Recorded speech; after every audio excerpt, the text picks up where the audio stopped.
हाय, कैसे हैं आप लोग।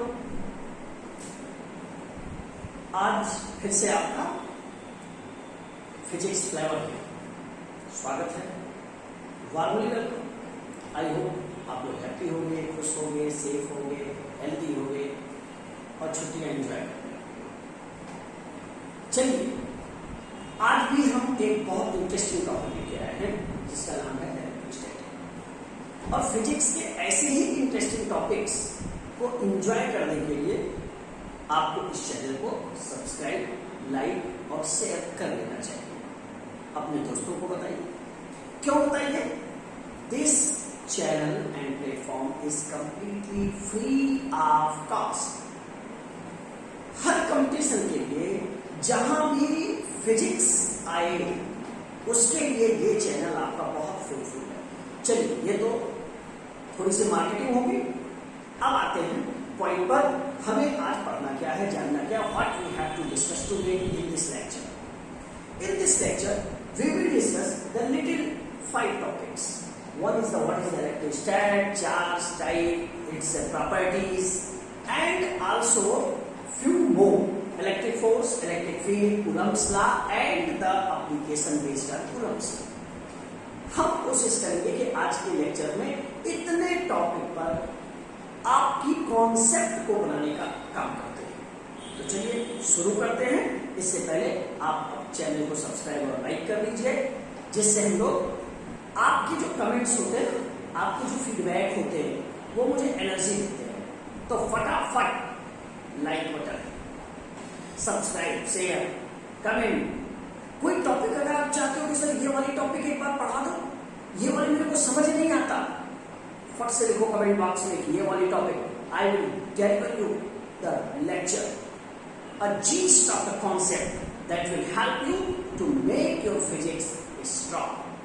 चलिए, इलेक्ट्रोस्टैटिक। ये जो इलेक्ट्रोस्टैटिक है जिसकी हम बात कर रहे हैं, ये 2 शब्दों से बनता है। एक तो इलेक्ट्रो और दूसरा स्टैटिक। स्टैटिक शब्द का मतलब ही होता है इन रेस्ट। एकदम क्लियर। इलेक्ट्रोस्टैटिक में स्टैटिक शब्द का मतलब होता है रेस्ट। कौन रेस्ट में है? चार्ज।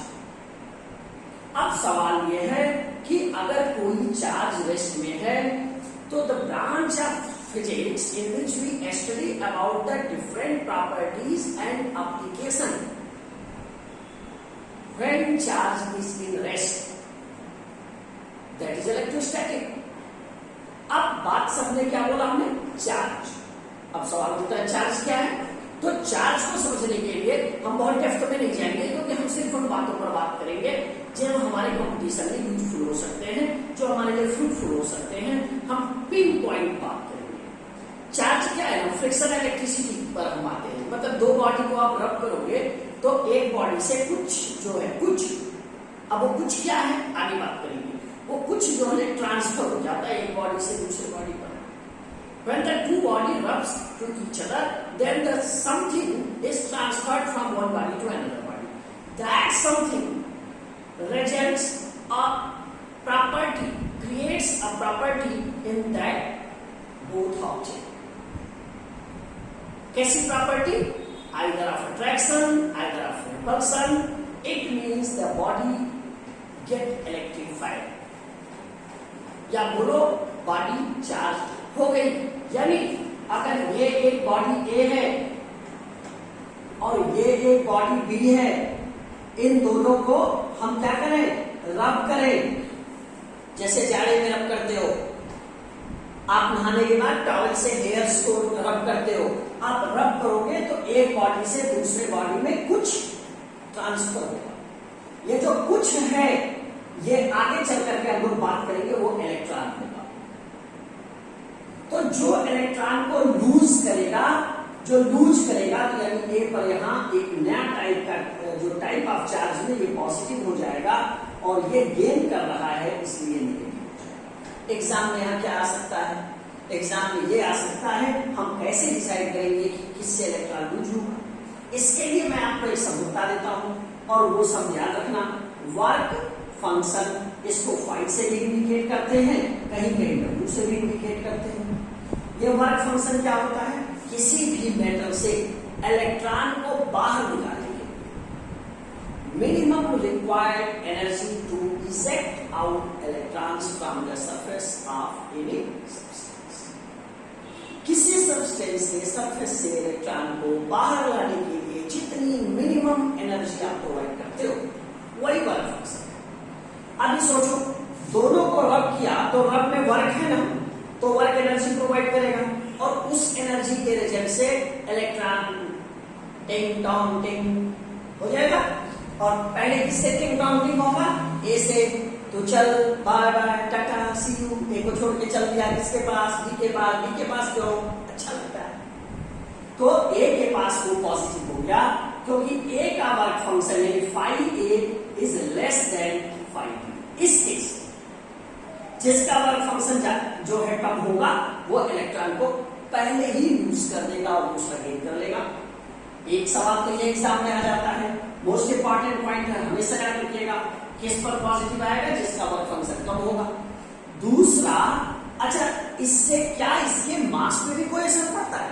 ऑफ कोर्स, जो इलेक्ट्रॉन को लूज करेगा, माना इलेक्ट्रॉन का मास 9.1 इंटू 10 पर पावर -31 kg है, बट जीरो तो नहीं है। माना -30 ऑर्डर का है बट जीरो तो नहीं है। इसका मतलब अगर एक इलेक्ट्रॉन ट्रांसफर हो या 10 इलेक्ट्रॉन ट्रांसफर हो या 10 बिलियन इलेक्ट्रॉन ट्रांसफर हो, कुछ तो मास मूव किया, यानी मास ऑफ ए जो है वो डिक्रीज होगा, जबकि बी गेन कर रहा है इसलिए ये इंक्रीज होगा।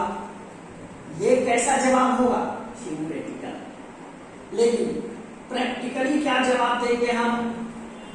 सामान्यतः कोई पूछ लिया तो ये नहीं कहेंगे नहीं चेंज होता है, इग्नोर।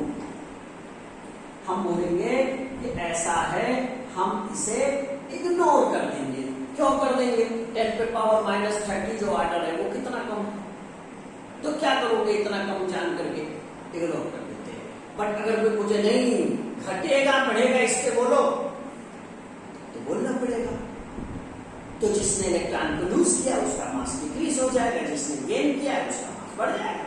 नहीं, तुमने कुछ अगर गेन किया तो तुम्हारा मास इंक्रीज होगा, और अगर तुमने कुछ रिलीज कर दिया तो तुम्हारा मास डिक्रीज हो जाएगा। It's simple.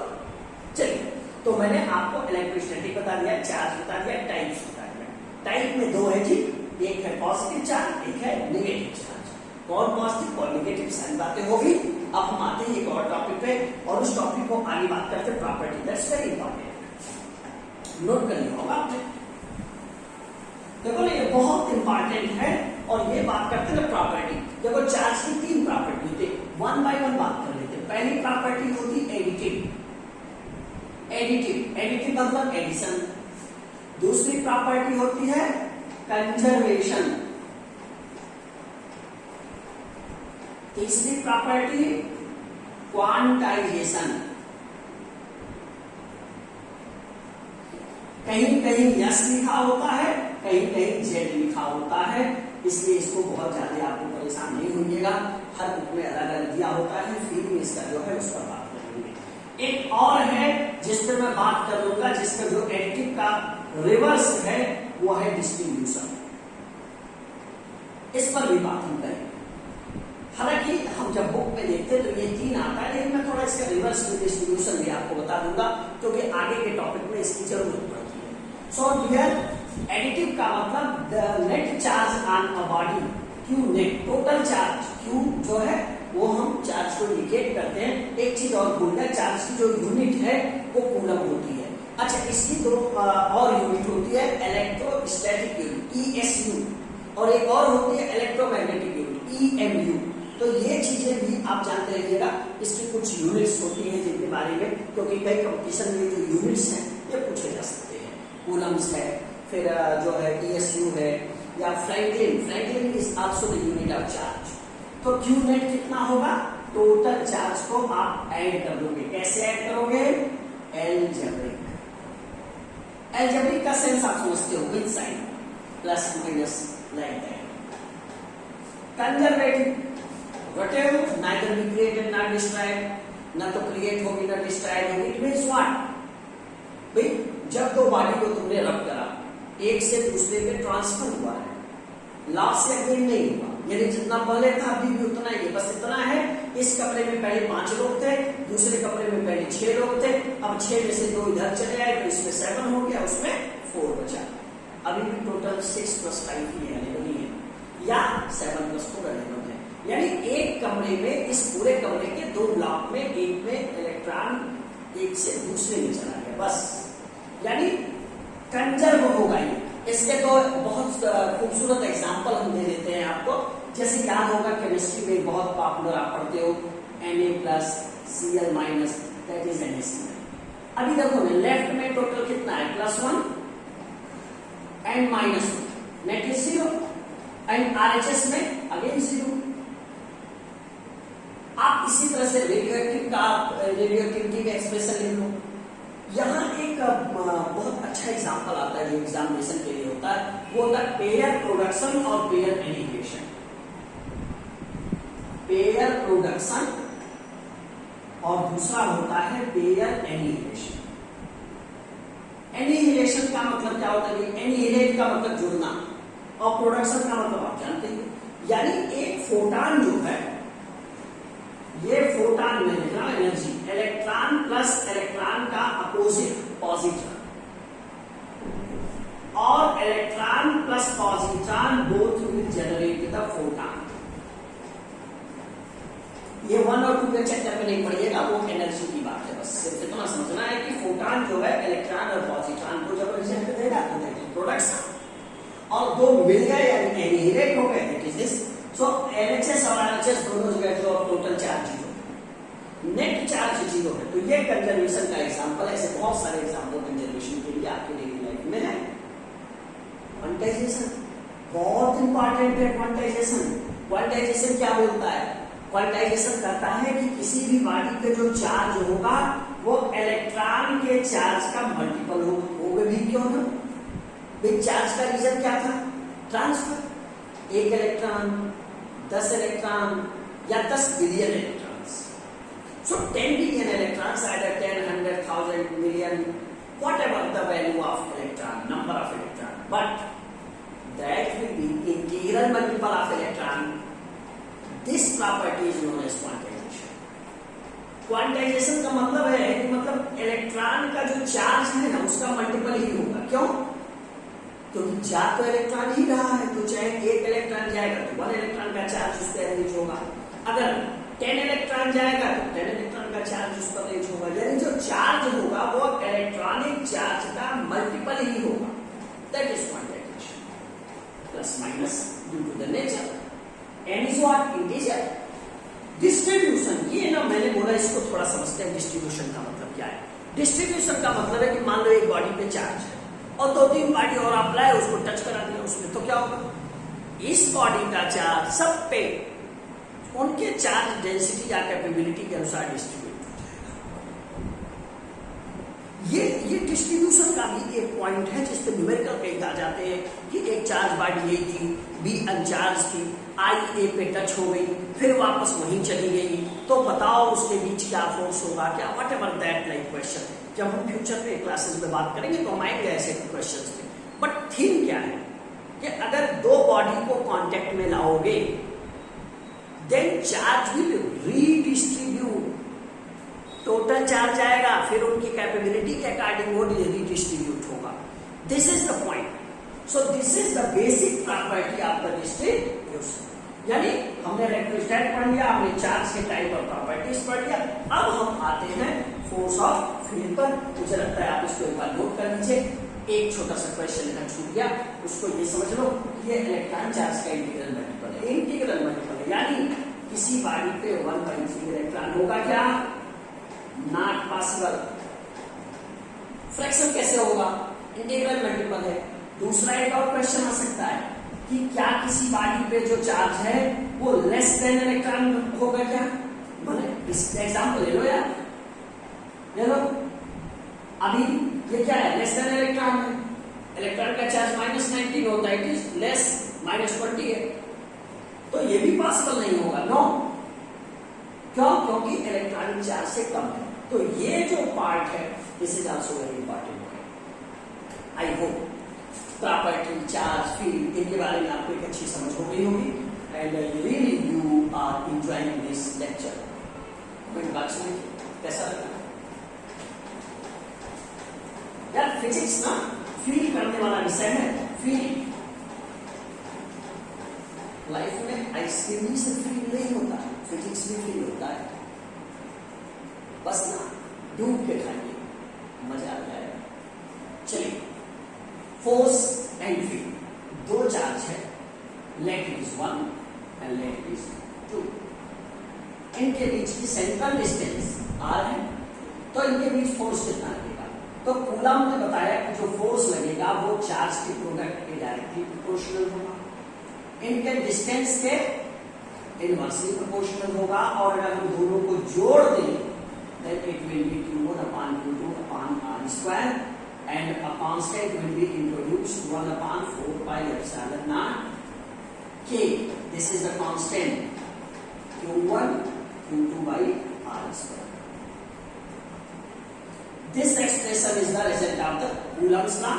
Here 1 upon 4 pi epsilon naught is the 9 into 10 to the power 9. ये फिक्स वैल्यू है, ये इतना होता है, और इसका यूनिट जो है वो होगा newton metre square coulomb minus 2। यहां से ट्रांसफर हो जाता है। देखो आप, ये न्यूटन है, ये आर स्क्वायर इधर आएगा मीटर स्क्वायर, ये कूलम नीचे आएगा माइनस 2। ये जो नीचे एप्सिलॉन नॉट है, ये भी एक कांस्टेंट है, इसको बोलते हैं परमिटिविटी ऑफ फ्री स्पेस। इसकी वैल्यू होती है 8.85 into 10 पर पावर माइनस 12। क्योंकि आप देखिए ये नीचे है, सो ये रिवर्स हो जाएगा, ये इतना आ जाएगा। अच्छा, ये जो k है, k को हम लोग बोलते हैं डाई इलेक्ट्रिक कांस्टेंट। अब आपके मन में आ रहा होगा सर ये तो बता दो डाई इलेक्ट्रिक क्या होता है। अरे बताऊंगा। डाई इलेक्ट्रिक पता है क्या होता है? इंसुलेटर का प्यारा सा नाम, जैसे आपका नाम है ना प्यारा सा,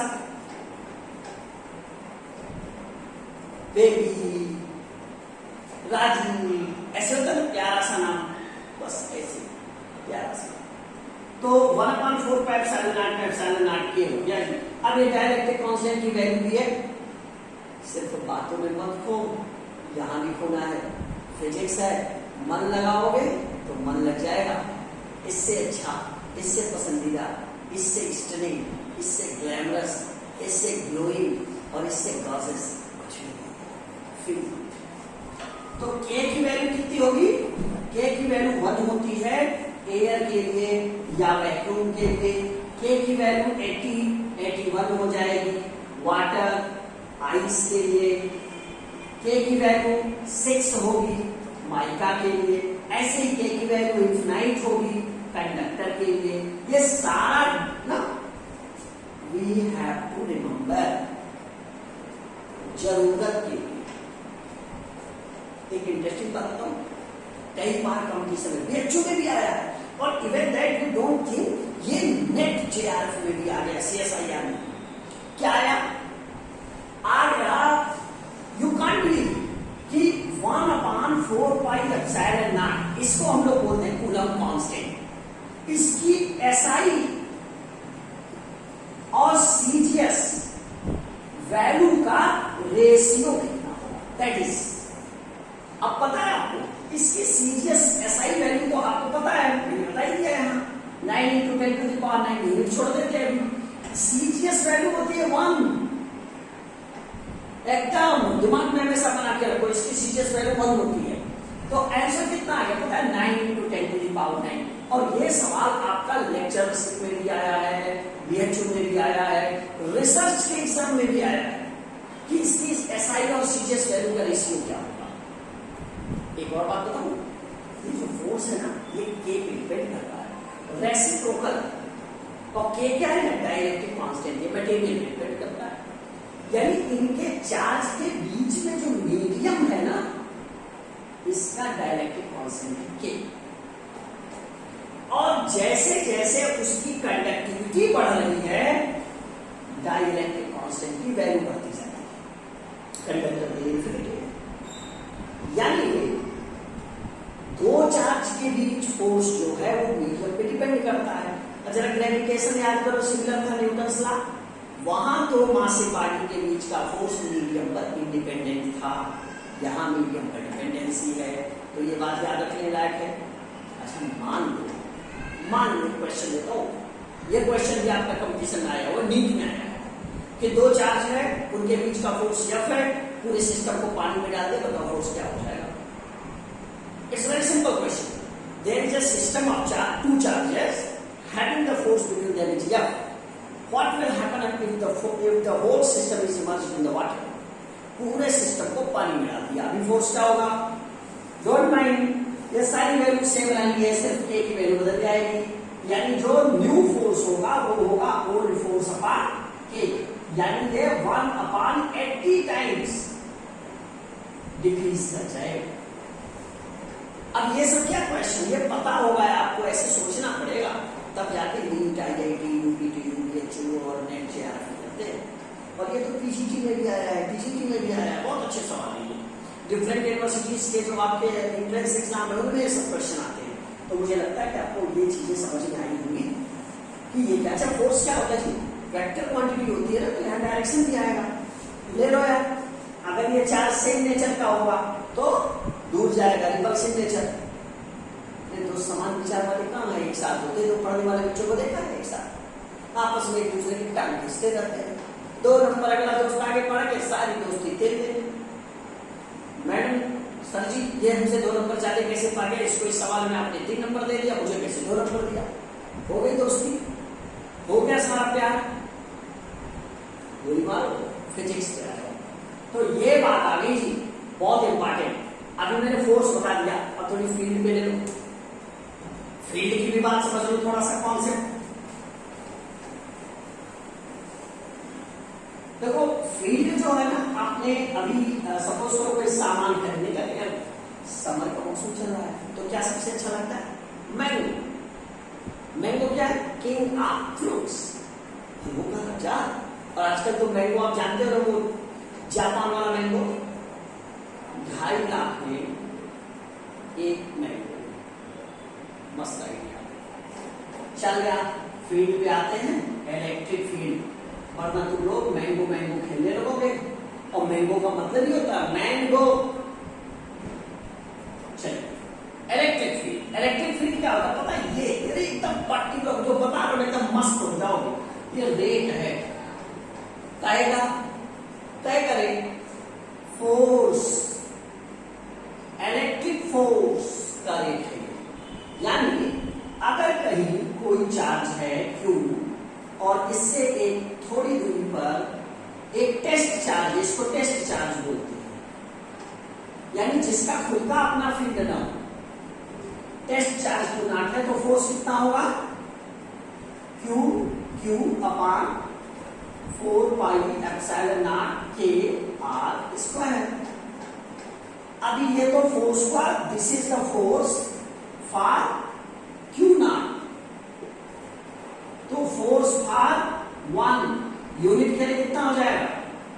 F upon Q0। This is what? Q upon 4πε0 r²। And this value is called electric field. यानी जो रेट ऑफ फोर्स है ना, उसको इलेक्ट्रिक फील्ड बोलते हैं। अब फोर्स भी वेक्टर क्वांटिटी है, पता है, r यूनिट लगाओगे तो ये भी वेक्टर है, तो यहां भी r यूनिट लगेगा। तो इलेक्ट्रिक फील्ड E कितना हो गया? Force upon charge, that is Q upon 4πε0 r² and r cap. r cap क्या होगा बेटा? आउटवर्ड। किसके लिए? जब Q की वैल्यू 0 से बड़ी होगी। ये कितना होगा? इनवर्ड। कब? जब Q की वैल्यू 0 से छोटी होगी, मतलब पॉजिटिव चार्ज, नेगेटिव चार्ज। मजा आ रहा है? ये हो गई जी फोर्स ऑफ फील्ड। फटाफट नोट कर लो, फिर आगे बात करता हूं।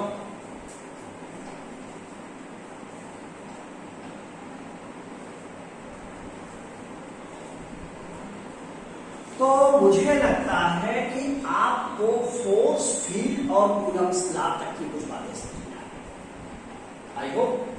मजा तो आएगा क्यों नहीं? फिजिक्स का फ्लेवर है ये। जैसे मैंगो शेक में चॉकलेट फ्लेवर।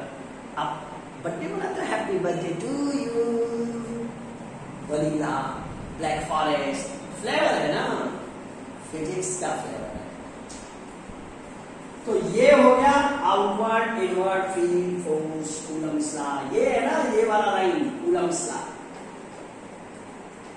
मैं बात करूं जब हम लोग थोड़ा सा मतलब क्लास के डेप्थ पर आएंगे, अभी तो मैं क्या कर रहा हूं, these lectures go to the for your different various examination, just like in entrance examination, NEET, UPTU, BHU या किसी यूनिवर्सिटी का एंट्रेंस एग्जामिनेशन है। मस्त पढ़िए, क्रैक हो जाए, तोड़ दोगे, फोड़ दोगे, टेंशन लेने का नहीं, सिर्फ ध्यान से पढ़ने का। हो गया। लेकिन एक चीज है, बिना पढ़े कुछ होगा नहीं। देखो यहाँ वन नाइट स्टडी जैसी कोई चीजें नहीं होती, यहाँ कंटिन्यूअस स्टडी करना पड़ेगा। फिजिक्स है बच्चा है। चलो जी, कूलम्स लॉ, तुम्हारा काम खत्म, मैं तुम्हें मिटा दूंगा। चलो एप्लीकेशन, एप्लीकेशन मतलब न्यूमेरिकल कुछ सवाल जरा नोट कर दो। फोर्स क्या था, 1/4 पाई एप्सिलॉन नॉट, इसको लगाने तो कांस्टेंट है 1/k Q1 Q2 R²। जरा फोकस करो, फोर्स कैसे कैसे वेरी करेगा, 1/k यानी मीडियम का डायरेक्टिव कांस्टेंट बढ़ेगा तो फोर्स डिक्रीज करेगा। ये सब क्वेश्चन है 1 मार्क के, धड़ाधड़ क्वेश्चन यहां से निकलेंगे। डिस्टेंस, दोनों चार्ज के बीच की दूरी डबल कर दिया, आधा कर दिया, उतना ही रहने दिया। फोर्स आगे कैसे डिपेंड कर रहा है, फोर्स चार्ज पे, ये जो दोनों है ना, ये तीनों केस, इन पे जो है कॉन्सेप्ट और प्लस न्यूमेरिकल बहुत इंपॉर्टेंट है। तो Q1 Q2, एक चार्ज को गुना करा, एक को आधा कर दिया, या दोनों को गुना कर दिया, या एक चार्ज था एक चार्ज था, दोनों को टच करा के वापस वहां रख दिया। बहुत सारे क्वेश्चन बन सकते हैं। फिर सिर्फ नहीं, मुझे लगता है हम लोग अगले लेक्चर में बात करेंगे इसको न्यूमेरिकल जो आएगा, या इसको जो और क्वेश्चंस बनेंगे फोर्स को लेकर, फील्ड को लेकर के, या चार्ज की प्रॉपर्टीज को लेकर के। यार प्रॉपर्टी में क्वेश्चन छूट गया, जैसे मान लो 1 कूलम, Q बराबर 1 कूलम। अब किसी ने पूछ लिया, बताओ अगर Q बराबर 1 कूलम है तो इसमें कितने इलेक्ट्रॉन है, तो नंबर ऑफ इलेक्ट्रॉन कितना हो जाएगा, Q/V, यानी 1/1.6 into 10 to the power -19, so 6.25 into 10 to the power 8। ये हो गया नंबर ऑफ इलेक्ट्रॉन। याद रखना, काम आता है कि एक कूलम में कितने इलेक्ट्रॉन होते हैं। तो आज के लिए इतना रखते हैं, और so much thank you to giving your precious and valuable time on this channel. Or please, if you like, then appreciate, give the comment and share to your friend, classmates and all dear, near one. Physics club. Like, share, subscribe. Thank you. See you soon with some more interesting classes. Tata, bye bye.